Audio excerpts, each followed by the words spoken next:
parent is a very special time, but it can also be very tiring, especially in the first few weeks. Your baby's tummy is very small and they will need to wake and feed on a really regular basis. If your baby is wakeful and wanting to feed frequently through the night, it may be reassuring to know that this is normal and essential for your baby.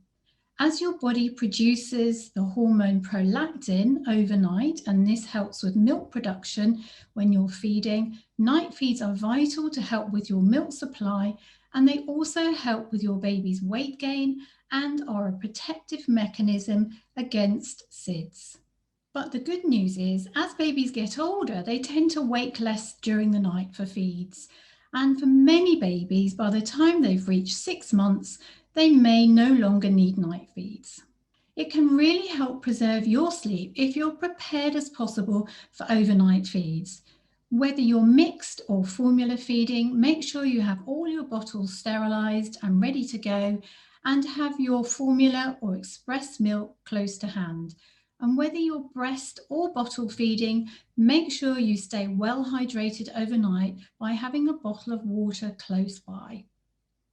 And try to find a comfortable breastfeeding position. Even if you're not sleeping, at least you're resting. A nursing pillow might help. And for the first 6 months, your baby will be in the same room as you, so you'll be able to respond immediately and settle your baby back to sleep as soon as possible. Using a side sleeping crib that attaches to your bed overnight means that your baby is at arm's reach and you can respond quickly overnight and all get back to sleep much faster. When your baby wakes to nurse during the night, keep the room as dark and quiet as possible. If you need to see what you're doing, it's much better to use an amber or orange warm level lighting that won't impact on your melatonin production, and keep talking to a minimum. It's better to keep your baby quiet and in the dark, as they will return to sleep much faster.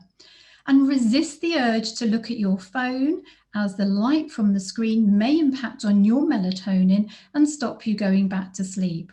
You may find it relaxing to read your iPad if it has a night light on while you're feeding your baby. And then if you think your baby's nappy needs changing, it's much better to do this before you feed them. Then you can settle them back to sleep really quickly after they've had their feed.